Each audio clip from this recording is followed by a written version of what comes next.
Hello, I'm Rachel Jones for the Finance News Network. Joining me today from Elixinol Global is newly appointed CEO Oliver Horn. Oliver, welcome to FNN. Thank you, Rachel. Good to be here. Now, first up, Oliver, could you start by giving us an introduction to Elixinol Global and what attracted you to the role? Of course, Rachel. Look, Elixinol is a global expert in hemp-derived CBD supplements and CBD skincare products. And since entering the nutraceutical industry some years ago, I've been watching the advances in CBD and the well-being applications with really great interest. And Elixinol is a trusted brand in CBD, has good global reach into the Americas and into Europe, actually, making it an obvious choice for me to enter the category and joining this great company. Thanks, Oliver. And a question a lot of investors are asking these days, what impact is COVID-19 having on your company? Look, besides the very obvious challenges in managing a global workforce remotely, we've seen also a very significant channel shift in the sector. In-store restrictions have really slowed our sales in a classical bricks and mortar environment and prevented us from expanding our distribution to some extent. But on the flip side, we've seen in-home shopping channels, whether it's TV or online, taking a much larger percentage of our sales. And we're now expecting in-store restrictions to ease in the coming months. And for the second half of the year, we're expecting really sales to rebound. Now let's talk about your strategy and products. Could we start by you telling us some more about your products? Of course. Look, we're really excited. We've just relaunched our new Elixinol range in Europe and the US. And this new range is really repositioning Elixinol from a CBD specialist brand into a nutraceutical mainstream CBD brand. The range contains 12 products in different formats: capsules, oils, tinctures, and even skincare formats. And we've combined the new range with very powerful active ingredients and made it very easy for consumers to find the right product based on their wellness needs. And what about the markets? Yeah, we have a very good global reach. Our priority markets are the US, Germany, and the UK, which are really the lead markets in global CBD sales. And our channel priorities are firmly focusing on the pharmacy channel and direct-to-consumer e-commerce channel. In the US, we're actually the second most trusted CBD brand and enjoy very wide distribution.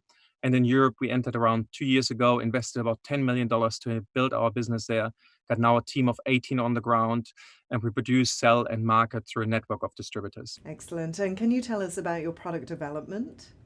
Yes, we're really stepping up our innovation and new product development capability. Obviously, we just launched a new range with 12 products, but we are already hot on the heels developing a new specialist CBD skincare range consisting of 8 products, and really designed to harness the power of CBD in all kinds of its topical formats. And that will launch in the second half of the year with a priority going to Europe.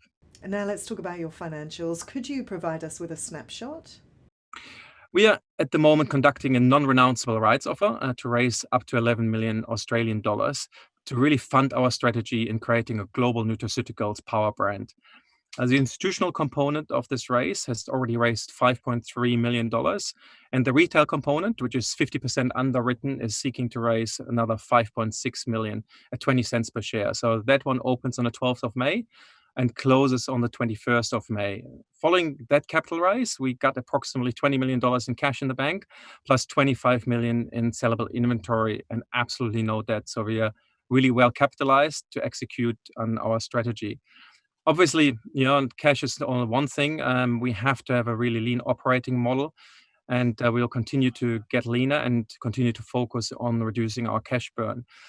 But nevertheless, while we do that, we are, doing a great balancing act to continue to invest in our consumer marketing programs, to establish our brand and really drive inventory reduction to get into a profitable position and return the company to an EBITDA profit at some stage. Thanks, Oliver. Now, we understand you are new to the role. However, could you provide a comment on the share price?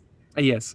The sector has been hit hard due to regulatory uncertainty, predominantly in the US, but we remain absolutely optimistic that this will eventually be resolved, and our commitment to compliance ensures that we are really well positioned to thrive in a new regulatory environment. But in the interim, we focus really on the controllables, and that means growing our Elixinol brand in the current regulatory environment and focusing on the biggest global CBD markets, US, UK, and Germany first and foremost.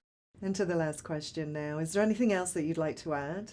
CBD is really just in an infancy in the entire category. Look, there's every week, every month, there's going to be new information and new research published into the efficacy of CBD. And what I'm really excited about and Elixinol is really looking forward to is taking a leadership position in an emerging industry and a consumer health trend that is going to be one of those macro consumer trends that determines how consumers invest in their own personal well-being. And that's something that we as Elixinol are looking forward to and will absolutely take a leadership role in. Oliver Horn, thanks for the update. Thanks for giving me the opportunity, Rachel, and have a great day.